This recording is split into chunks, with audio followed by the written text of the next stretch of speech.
What up, everybody? Yo, yo, yo. Uh, Welcome to this evening's edition of the Horror Movie Club. My friend Matt Butch Cleaver Burke will not be joining us this evening because he's a scumbag and a traitor. And no, no, he's busy this evening. But uh, I gotta bust a gotta if you're watching this, brother, I gotta bust your balls a little bit. If true friends never let an opportunity to bust their friends' balls slip by that easily. So, anyway, tonight we are going to be talking about the Amicus horror anthology, the portmanteau, if you will, Tales from the Crypt. Where to start? Where to start? Where to start? Amicus was a British horror movie studio that was founded by two Jewish dudes from New York, one of whom was Milton Subotsky. Now, Milton Subotsky was a guy who really genuinely appreciated horror. He wasn't just in it for the buck. He was somebody who was very well read, somebody who kept up on who the hot authors were at the time, and was great about hiring them to write screenplays for him and also to adapt their stories. My goodness, man, what was the first Amicus production? First of all, and this is kind of tricky for somebody that's not like a horror movie fiend like I am. There were three British horror movie studios. Hammer, of course, was the main one. They were the ones that had the Dracula franchise with Christopher Lee and Peter Cushing, and the Frankenstein franchise with Peter Cushing, and with Christopher Lee in the first one as the monster. And Amicus is often mixed up with Hammer. People often mistake Amicus movies for Hammer movies because they often have the same casts, same excellent low budget but amazing looking production values. And I would say the easiest way to identify an Amicus movie is the Amicus movies are anthologies. When I was a kid, I loved these movies because in an anthology, you had a bunch of stories. So if you were watching one and you weren't really feeling it, it was okay. You just had to wait a couple of minutes, and maybe the next story would have like a werewolf in it, right? Or a deranged axe murdering Santa Claus or something like that. They were just a lot of fun. And there was another studio too that was very short-lived called Tygon. They made The Beast in the Cellar, which is a piece of crap. But they also made some classics. They made two classics. They made Witchfinder General with Vincent Price, which has Vincent Price's best performance, by the way. If you've never seen Witchfinder General, you owe it to yourself to check that out. It's also known as the Conqueror Worm because American distributors wanted to give it a... basically, since it had Vincent Price, they wanted people to think that it was a Poe adaptation, which it wasn't. And the other major classic that they made was Blood on Satan's Claw, which is a very, very peculiar horror film that we will be reviewing on this program sometime in the near future. Hey, what's up, Simon? What up, Sim? Yeah, let me clarify something else here. We're talking about Tales from the Crypt from 1972. We're not talking about the HBO series from the God, was that in the 80s? Or that was I think that was really more in the 90s. But regardless, we're not talking about the Tales from the Crypt TV series. We're not talking about Tales from the Crypt Demon Knight. We're not talking Tales from the Crypt Bordello of Blood. We're talking about the very first adaptation of those EC comics, which Milton Subotsky grew up on. Sim's correcting me, 90s. Yeah, thanks, brother. The EC comics, of course, if you're a comic book fan, if you don't know them, you know of them. You know of Frederick Wortham, who was a psychologist who went to check out convicts in prison and to study their behavior. He discovered that they loved comic books in the joint. And so he put two and two together and was like, it must be the comic books. And the comic books at that time, we're talking about the 1950s, were pretty damn deranged. People like to focus on the horror comics, but the crime comics were even nastier, I think. Those are the comics that Frank Miller pays homage to in Sin City, for instance. So the EC comics, of course, if you know anything about the case, Bill Gaines, who was a publisher of EC, testified in front of Congress or in front of the Senate. It was this big hullabaloo. The last time we had something like that, a big censorship thing that went to Washington, it was Tipper Gore and the PMRC. So the result of the Frederick Wortham case was very similar, which was it was clear that they were going to police themselves as an industry, or they're going to get policed by the government, and they didn't want that. But I'm not sure who it was. There's a really excellent book written about the case that came out only a few years ago. No, it's not Seduction of the Innocent. That's the book that Wortham wrote about how comic books were corrupting kids' minds. Which things are very cyclical. We had the Satanic Panic in the 80s, and people were freaking out over Dungeons and Dragons and that sort of a thing. Well, they gave Gaines an ultimatum, which was, okay, you can keep publishing comics, but here's the thing. Here's things you cannot have in the comics, and here's things you can't have in the title. Specific words like crypt, vault, horror. So, that was it. That was the end of the EC Comics era. And so Bill Gaines decided to focus on making humor comics for kids and ended up creating Mad Magazine, which was in many ways even more subversive, I think, than the EC Comics. So the EC Comics were gone, but boy, they were not forgotten.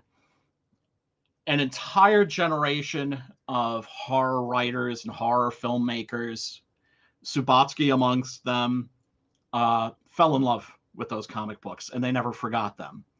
And they came to inform their own work when they grew up and became adults and started wanting to tell their own stories. Some of these are really, really, really good. Some of them are really wonderful. The old DC Comics, I mean. I definitely recommend that you check them out. They're a lot of fun.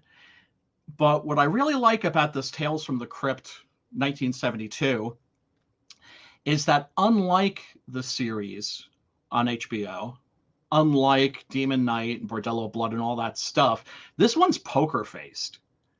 And once again, there's that connection to the Hammer films. One of the things that made Hammer so successful, and I argue one of the reasons why those movies still rock to this day, is because they were played straight. I'm a big believer that when you take a wacky concept and play it straight, it's more fun. It's also dangerous, though, because then people might think that you're taking yourself too seriously and you can end up with egg on your face.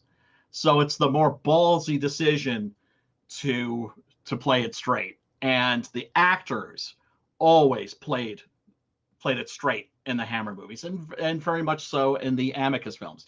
That's not to say that some of them don't have humorous stories or elements to them.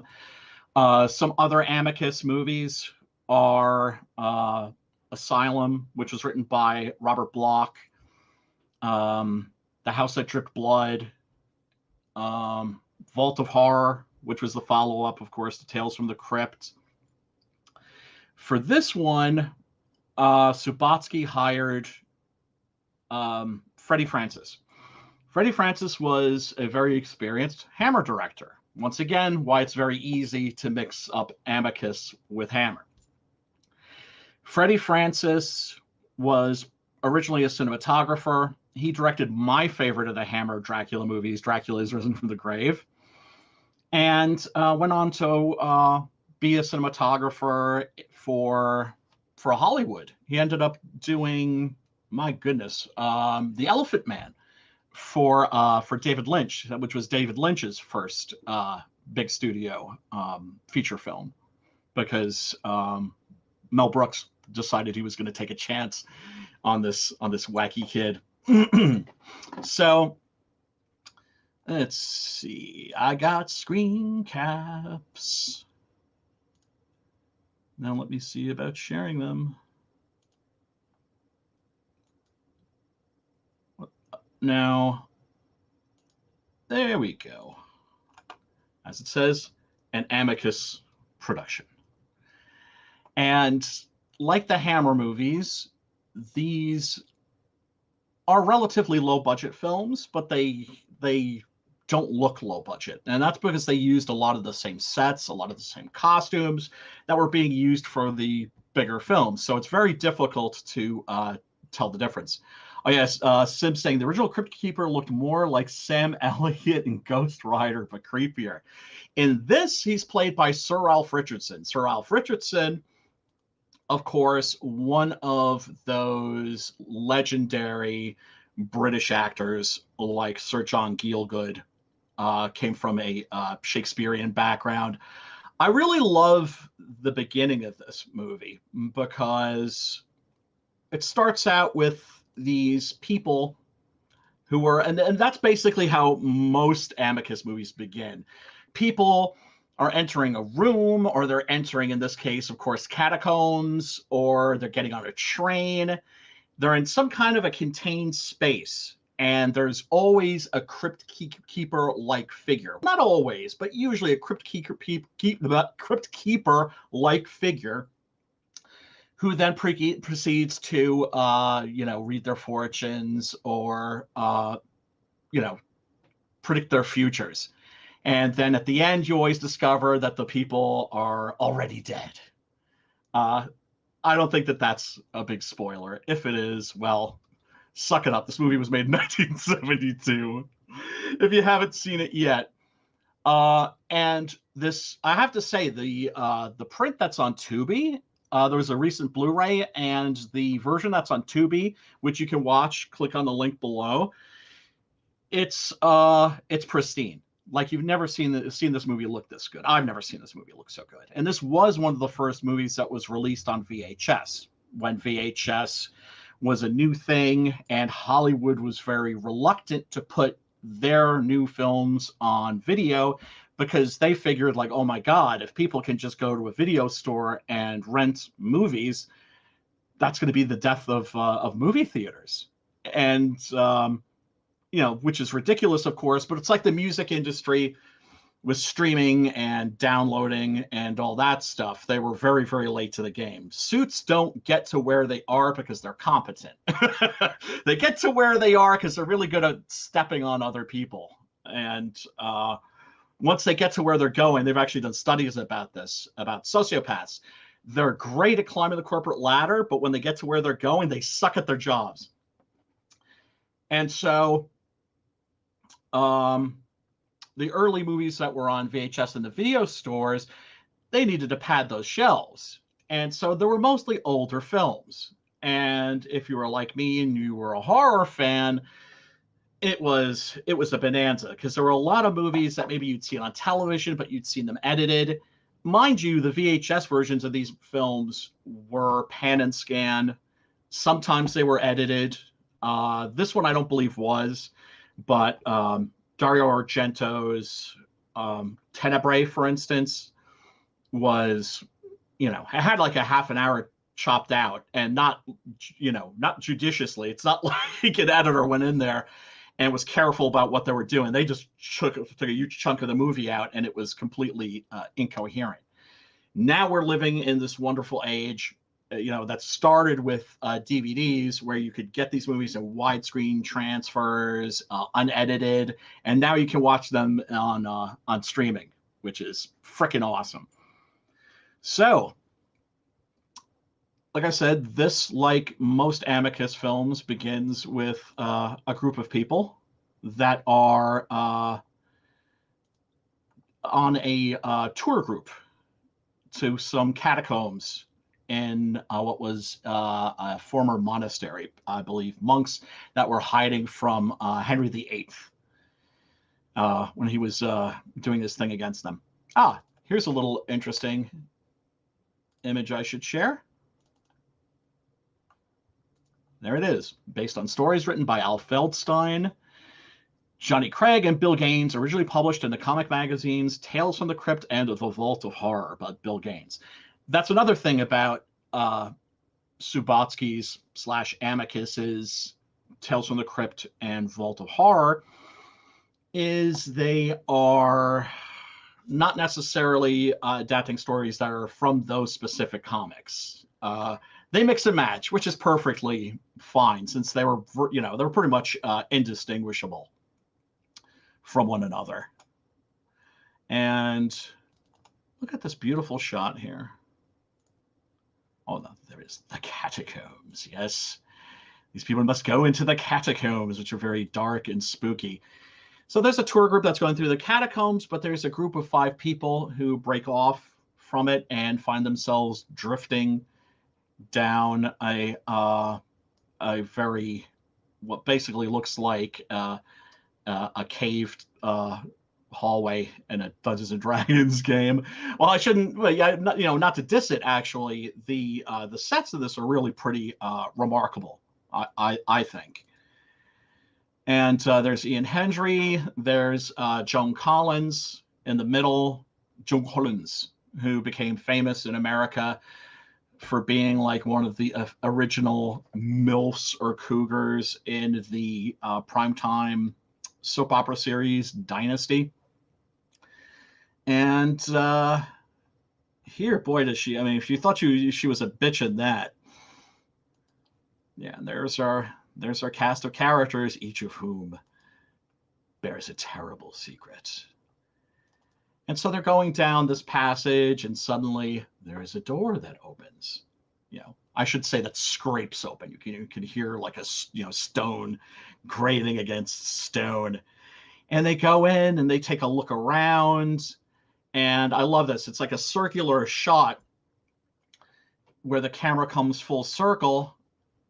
And suddenly there's this figure there that wasn't there before. And that is, of course, Sir Ralph Richardson. Ralph Richardson. What would you know Ralph Richardson from? If you've ever seen Time Bandits, you would remember him as God in Time Bandits. Boy, he was in a bunch of other films too. He was one of those guys that made the transition from stage to screen effortlessly. There was never anything stagey about his on-screen performances. I'm like, oh well, he was in Greystoke, which you've probably never heard of. So I'm not helping. But anyway, you get the picture. So he proceeds to enlighten these people, and we're off to the races. We're into the first story. There's this middle-aged gentleman, and it's Christmas time, and he's feeling the Christmas spirit. He's rocking the Christmas fez. I don't know what that's about, but it's awesome. If that's a tradition in England, I think we should adopt it. I'm all about fezzes. Fezzes are awesome.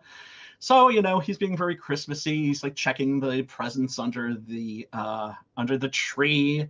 And then he sits down to read the paper and gets tall chalked upside the head with a fireplace poker wielded by, of course, Joan Collins. So she's in the process of trying to clean up the body. She wants the murder, of course, the murder, to not look like a murder. She wants it to look like an accident, like he fell down the steps going into the basement and busted his head open. It's not like you had like really fancy forensics back then. So it's conceivable that she might get away with this sort of a thing. There's even a moment where it's like she's laying out his body and she's like, oh, fuck, I need some blood. She goes upstairs and spoons some blood into like I think champagne glass and brings it into the basement and starts pouring the blood, trying to get it a little bit on the head, a little bit on the floor. It's there's no question that there's something humorous about these stories, but like I said, the cast is playing it straight, and that's what makes these movies so much fun. So as she's cleaning up the crime scene, there's a news report that comes across the radio. There is a deranged maniac that has escaped from an asylum, a strangler, not an axe murderer. See, I always thought of him as an axe murderer, but I don't know what he is. I can't remember what he is in the original story, but I remember reading the original story. I believe in the version of this that was done for the TV series. Actually, this was a story that was adapted for the very first episode of Tales from the Crypt, which had a bunch of stories. And this particular story was directed by Robert Zemeckis, Who Framed Roger Rabbit and Forrest Gump and Back to the Future. They paid a special detail to those first couple of stories, those first couple of episodes, because they really wanted to start the series off on a bang, which I have to say that they most definitely did. So Joan Collins is, of course, ultimately menaced by said maniac. He shows up and is trying to get to her. And I'm getting ahead of myself here.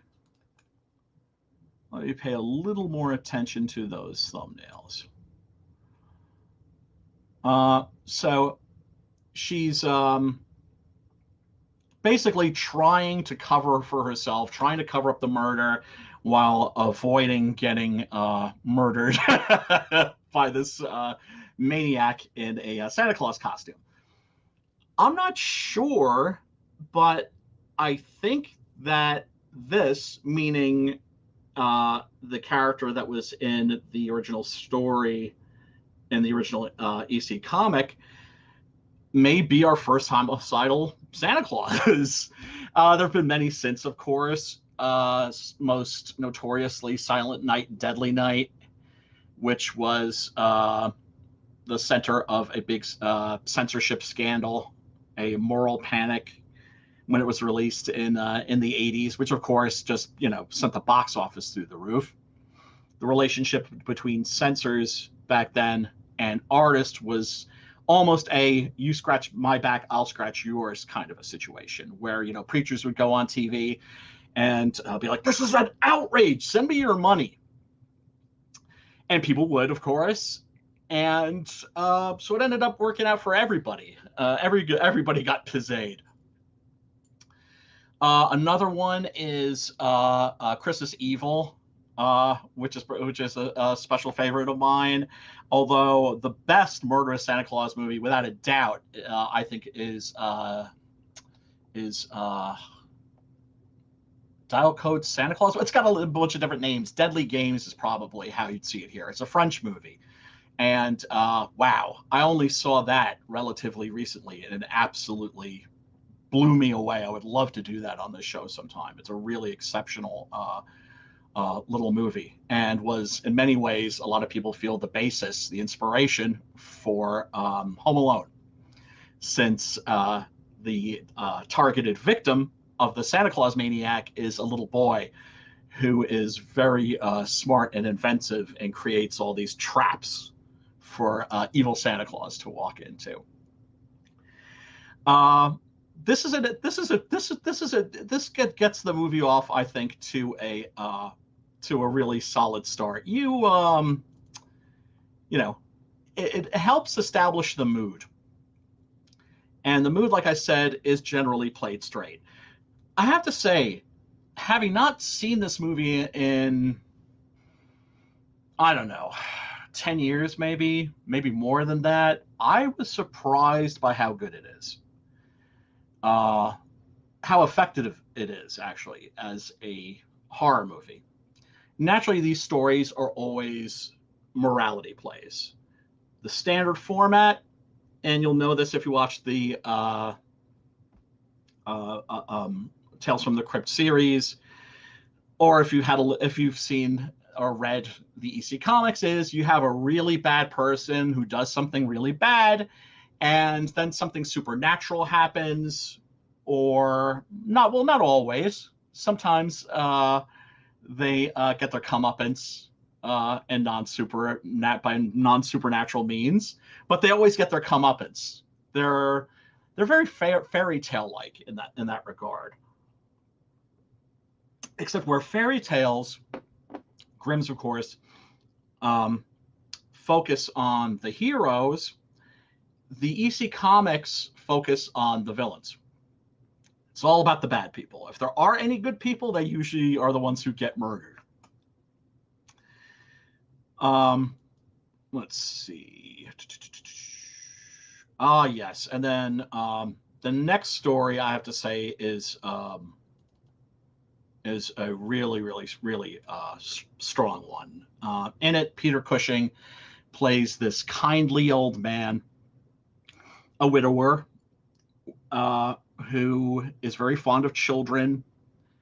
Now, of course, these days that has a very sinister connotation, and that's dealt with in the story in a expert way, I think.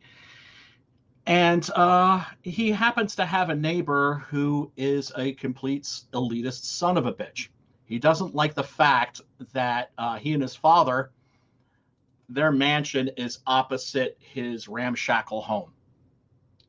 And he's speculating, oh, it must be filthy in there. And really, really gets fixated on this man. Now, this story is very effective for me recently because I have a neighbor like this woman who lives a few doors down from me, and she is really just a fiend. When I was taking care of my mom when she was on her decline from Alzheimer's, she called the police anytime mom left the house. With me, I would take her for walks. It got to the point where I couldn't take her for walks anymore because of this woman. And she's one of those real fake motherfuckers too, that's like, oh, how's your mother doing? Right? And of course, I don't know. I know I'm digressing here. But one day after the police came to visit, I saw her talking to the cop. And the cop took off. And, I stepped out and was like, did you call the cops on my mom?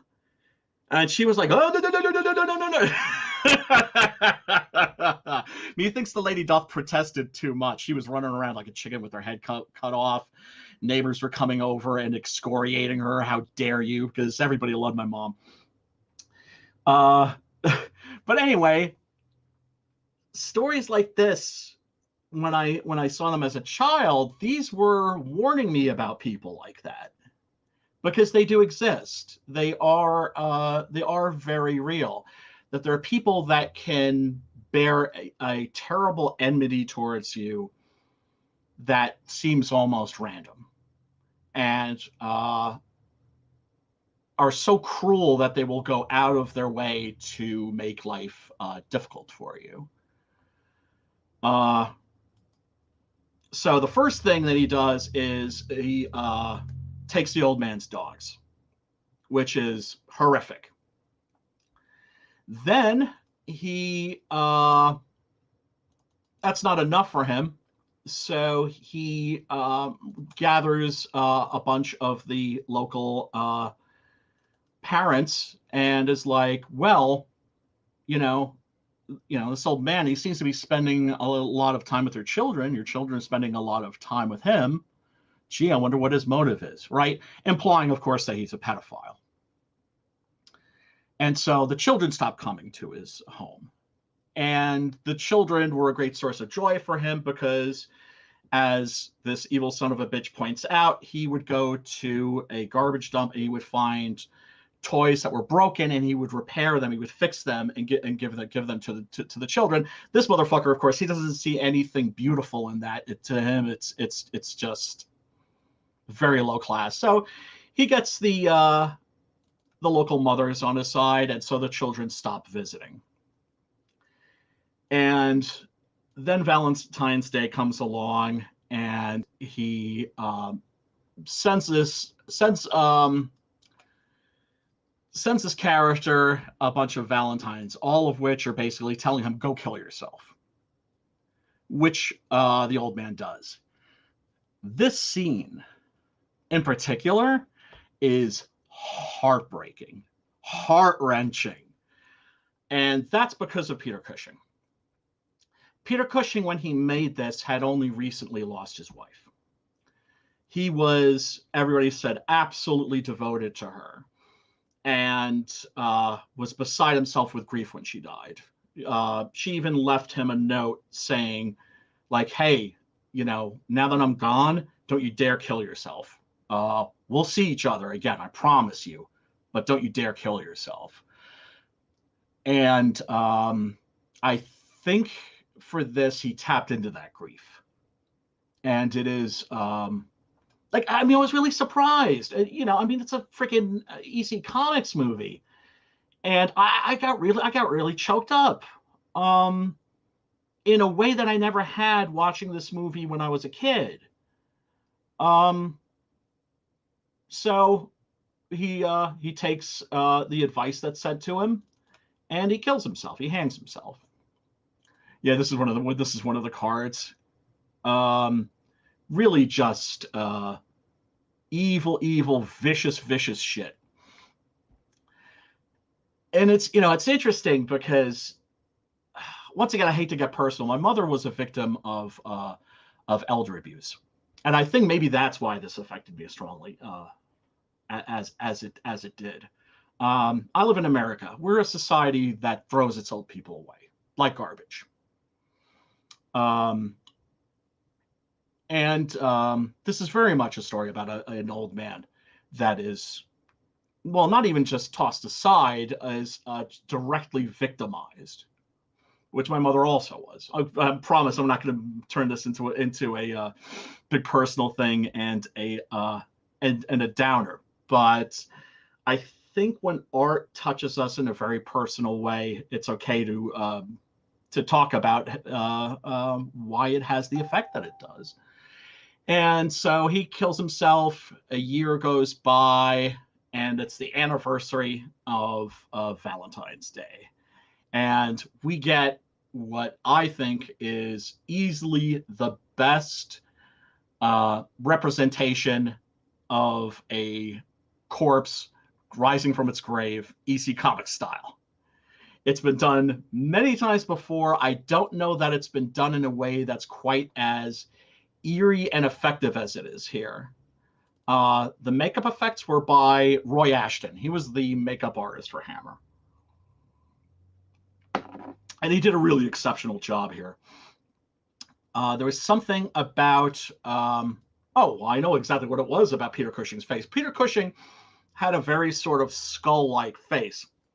This is because he had tuberculosis when he was younger.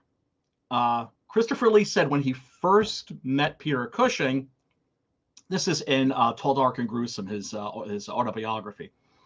He said when he first met Peter Cushing, it was on a train, the door opened, and out came this big jock, in a rugby sweater and everything. And that was Peter Cushing. And it was kind of hard of me to imagine him like that. But he got tuberculosis. He survived, but it left its mark. It took a toll. He never lost that strength, by the way. He would do his own stunts. You see him doing some outlandish shit in some of these movies, swinging from ropes, jumping up on tables. You know, there's a great moment in A Horror of Dracula where he jumps up on a table, runs down it, and leaps and yanks the curtains down to turn Christopher Lee's Dracula into ash. But the makeup here is really takes advantage of his face. You really can't see it that well here. I recommend that you watch the movie because the way that it's revealed is really quite effective. This shot, for instance, I think is just really, really eerie. To create the effect of the empty eye sockets, Roy Ashton took pieces of black gauze of some kind, probably not that different from this. I'm guessing. So you know, it was difficult for Cushing to see, but he still could see enough that he wasn't like blundering into furniture and screwing up the take. So yeah, this fellow naturally, I mean, is going to get his comeuppance, and he does get his comeuppance. But I'm not going to give it away because it's so ruthlessly effective. Excellent story. The story that I'm really not crazy about is the one with Roy Dotrice about this man and this woman. The guy actually hasn't really done anything terrible. He's just described as being a ruthless, cruel businessman. So we know that he has a cruel streak. Cruelty is, I think, probably the worst human trait I could possibly think of. It is the one thing I could say unequivocally is a sin. And so we're not really given evidence of this, but you know, we take the movie's word that he's a shitheel. And there's this wonderful scene where he's driving his car and a motorcycle takes off after him. He looks in the rear view and it's death. Really, it's a guy on a motorcycle with a skull mask, but it's still effective. So his lady is heartbroken. I guess maybe she found something to love in the guy. She comes across this statue that offers 3 wishes, just like the monkey's paw. And in fact, right off the bat, the story is so much like the monkey's paw. It acknowledges that it's based on the monkey's paw, because Roy Dotrice's character, Dotrice, you might know him from the TV series Beauty and the Beast. He was father in that, and he was also most recently in Game of Thrones, and is also the guy who reads the audiobook versions of Song of Ice and Fire, the George R. R. Martin novels that Game of Thrones is based on. And he warns her, don't bring him back, but she's going to be real careful. I want him like just before he died, like right before the crash, actually. But then it turns out it wasn't the crash that killed him. It was a heart attack. And there's this wonderful moment. It's completely surreal. Excuse me. I have a deviated septum, by the way. So if you ever see me going, it's not because I've been snorting crystal meth or anything like that. It's a deviated septum. So she wishes him back, and suddenly the door opens, and these 4 pallbearers come in. No explanation, no introduction. And they set up a little stand for the casket. They bring the casket in and they bust it open.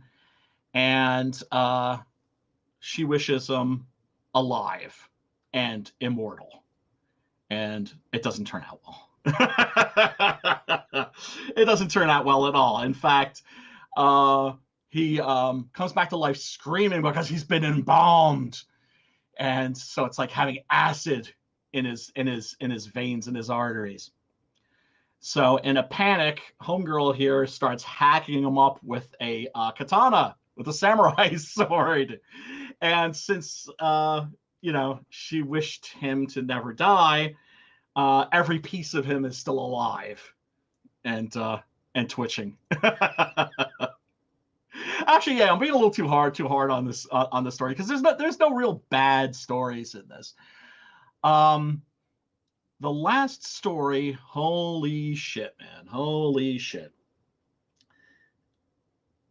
I remember seeing this image when I was a boy. It was in all of my monster magazines. It was in my Famous Monsters of Filmland. It was in my Castle of Frankenstein. It was any monster magazine that I could think of from my childhood ultimately had this image, which is, of course, incredibly striking. This fellow that's looking down this very narrow hallway that's lined with razor blades, safety razor blades. And, oh, what's up, Jadala? Let's see here. It's like, Jadala says, I've seen these all. The clock one I still think of to this day.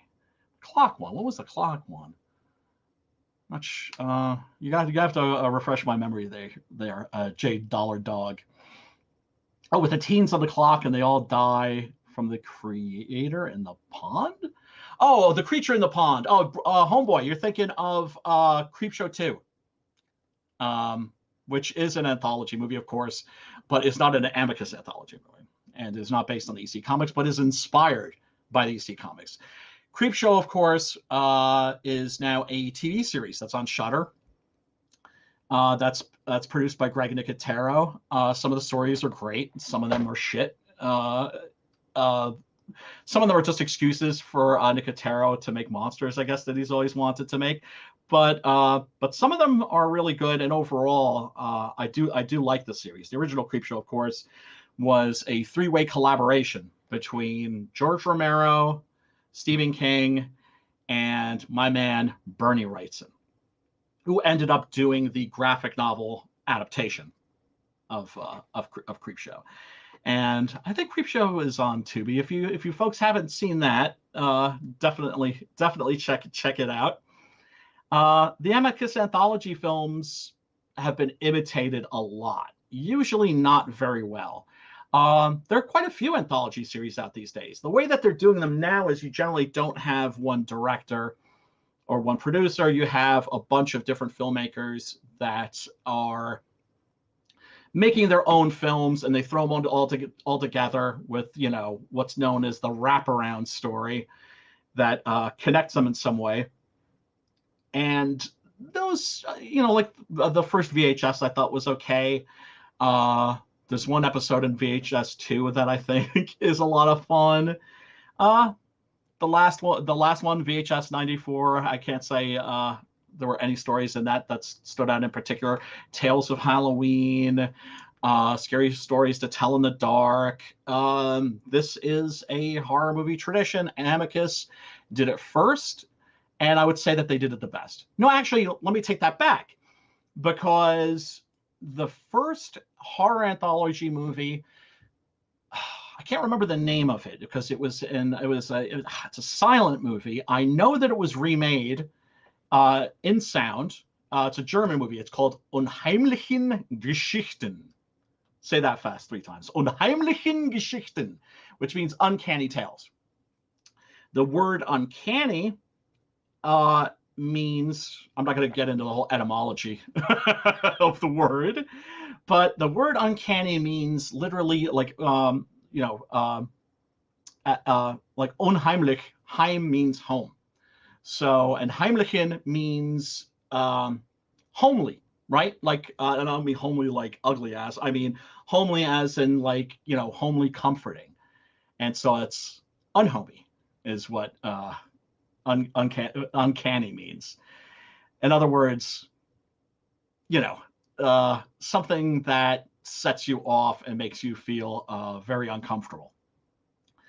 That's a really good one. I recommend checking that out. The most famous is easily Dead of Night, which also has the very first, to my knowledge, evil ventriloquist dummy story. Some of the stories in that, I'm not as crazy about Dead of Night as some people are. I think some of the stories are really effective. I think some of them it's just too genteel for my liking. I wouldn't say that that's necessarily been a tradition in British horror, because if anything, British horror movies have been quite nasty and often mean-spirited in a good way. When horror films made the transition from black and white to color, a lot of people thought that that was the end of the horror movie. After the Universal horror movies, the Val Lewton films, which were so much about light and shadow, the idea of a horror movie in color was unthinkable. And then Curse of Frankenstein came out, and they discovered that, you could have these lavish costumes and, most importantly of all, bright red blood. What was I going to say? Let's see. J Dollar Dog. Oh, so you're going to buy the complete set? Oh, it's Creepshow's not on streaming? Or are you talking about Tales from the Crypt, the HBO series? Yeah, I mean, I would imagine it's probably on like HBO Plus or something like that. Yes, truer words are never said, Sim. Sim says, darkness don't care about your fifis. And that's very true. So yeah, this story is just, I think, is an especially strong one. It's about a home for the blind. Once again, this is an interesting theme in this movie. This is another story of elder abuse. In this case, the elderly are also blind, and they're in a home for the blind. And they seem to be having a relatively decent life. The conditions there are very good. But then in one day strides the Major, like Mordred into Camelot, and screws everything up. He's an ex-military guy, and he makes it pretty clear that he's going to run this place like it's like it's a military base. But he's also a piece of shit, a selfish piece of shit, because he makes a point to live in luxury while he chops the budget to the place into nothing. I've seen places like this. When I was working in the mental health care field, I saw the places that a lot of my clients lived in. And they were places that were, quite frankly, shitholes. And a absolute disgrace. How the shit is legal, I don't know. But then again, Governor Cuomo here in New York murdered 15,000 old people, and gave the nursing homes that did the deed for him legal immunity. So it is what it is. The cast here is really great, especially since we get Patrick Magee. Patrick Magee, where would you recognize him from? You would recognize him probably most likely from Clockwork Orange. Try the wine. Yeah, it's that guy. And he was, wow, man, what an intense actor. With just an absolutely incredible voice. He also, the one movie of his that I really love is Marah Sod, which is based on a play that's set in the insane asylum where the Marquis de Sade has been incarcerated. And he's decided to write a play and put one on about this man that was murdered in his bathtub, stabbed to death in his bathtub during the French Revolution. And that's, yeah, see if you can check that out. It's called Marah Sade, MARAT/SADE. So anyway, he goes in. The men are cold. Do you know what it's like to be blind? We can sense everything.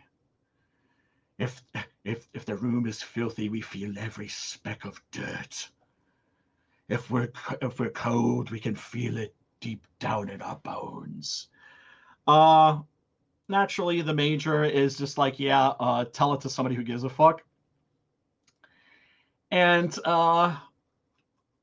one of the old blind men ends up dying. He gets sick from being in the cold, and he dies. And things proceed to get worse from there. Soon the men are being underfed. He's cut the food budget while he's in his office, like chopping up steaks. Oh, and it's also very important to mention that he has a dog with him, a German Shepherd. So when the men get uppity, he gets the dog barking, and they're out of there fast. What are they going to do? They're blind, and he pretty much, like he says, why should the cold bother you? You should be in bed by that time. After all, it's dark outside, and you're blind. What are you going to do? What are you going to fill? What are you going to do to fill your time? So, next thing they know, they're eating slop. The situation's going from bad to worse. Here's McGee looking profoundly unhappy and spiteful, which is appropriate. Oh, boy. The men finally have had enough, and they start collecting little bits of ham. There's a wonderful scene where they're passing a plate around, and each of them puts a little piece of ham from their breakfast on the plate. They use this to lure the dog into a room down below and in the basement, and lock him in there. Soon they do the same to the major, or is he colonel? I forget, but either way, it doesn't really matter. He's a complete piece of shit. So they grab his ass now that he doesn't have his dog to fight for him, and they lock him up. And they leave him there for 2 days. And they leave his dog right next to him. You can hear him barking there for 2 days. No food, no water. Meanwhile, this fellow can hear a lot of activity going on outside. And the blind men are busy. They're building something. And they're making a lot of noise doing it. You hear a lot of, banging of hammers and, sawing. I mean, they're getting their Bob Villa on. They're obviously, some of them must have been carpenters when they were sighted. So the time goes by, and finally the door opens. Oh yeah, there's the dog. A cute looking dog. Yeah, don't worry, there's no animal abuse in this movie or anything like that. I know some people are freaked out by that. I'm not particularly. That shit always disturbs me. So finally the door opens. No explanation. And so the major steps out. He finds himself in this pathway, which leads to, of course, the razor blades, the razor blade gauntlet. The way that Freddie Francis shoots this scene, I think, is absolutely masterful. This is such a great reveal. When, oh yeah, because it's worth mentioning that this fellow's, the major's groping in the dark. They've turned off the lights. And he cuts his hand, and it's like, what the, and suddenly they turn on the lights, and he sees what cut him. And so naturally, he wants the hell out of there. Yeah, you can see I took a lot of screen grabs of this shot. It's like a slow pan, but Freddie Francis, excellent director, but absolutely a master when it came to cinematography. Nasty, nasty, nasty, nasty business. This is a case where you can look at an EC Comics story and it's easily on par with anything that was being produced by the great horror writers of the time. What can I say? It's profoundly effective. And so homeboy decides that, he's going to squeeze through. He's going to squeeze through there. He wants to get the fuck out. He hasn't eaten or had anything to drink for 2 days. He's understandably desperate. Now he knows what the blind men felt like. And so, this is a sort of thing that you might see in some of like the torture porn movies from like around 2008, 2009. But the torture porn movies, I wasn't especially crazy about them. Yeah, Saw is good. I like the Collector and the Collection. I think those are superb, actually. But by and large, when that subgenre went, I was very, very glad to see it go. Here, the way this is done is so much more skillful and well done than the sort of thing you would see like in a Saw sequel or some shit like that. And so, at the end of this pathway is a door, and there's a string attached to the bolt. And who's inside? It's the doggo. And he comes out, and the major had warned them. It's like, if you don't feed him, he's going to go berserk. He's going to turn into like a mad, deranged animal. And sure enough, yeah, that's exactly what he's become. And so the major turns around. He sees this staring at him. And he's got this German Shepherd on his ass that's ready to take a big bite out of it and turn him into a chew toy. And he's got a choice between that, and he's got a choice between this. He chooses the razor blades, and that's when the lights go out. Perfect. What can I say? This movie is much better than I remembered. It's definitely worth a look. Like I said, it's on Tubi. You can check it out in the link below. When I put links in the descriptions of the videos, by the way, I always make sure that they are for movies that you can click on and watch that aren't behind a paywall. Tubi, unfortunately, has commercials, but the movies are also unedited. And in this case, of course, a beautiful like 1080p Blu-ray transfer. So yeah. There's the pic that I missed. Check this out. There's a nice shot of Peter Cushing. And one of the interesting things, talking about 1080p Blu-ray transfers, 4K restorations, and all that stuff, you get to see all of the flaws, if you would call them that, in the makeup. Right? Like here, you can clearly see that there are little black screens over his eyes.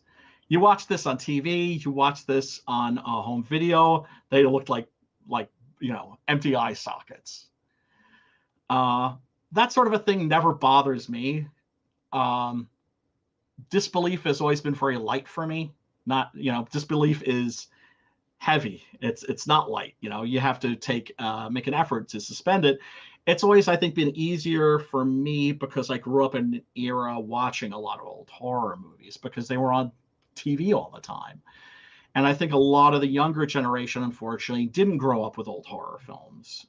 And so they're used to nothing but Blumhouse and not even to diss on Blumhouse. I think some of the movies that they've made are actually are pretty good, and maybe even like one or two are even excellent.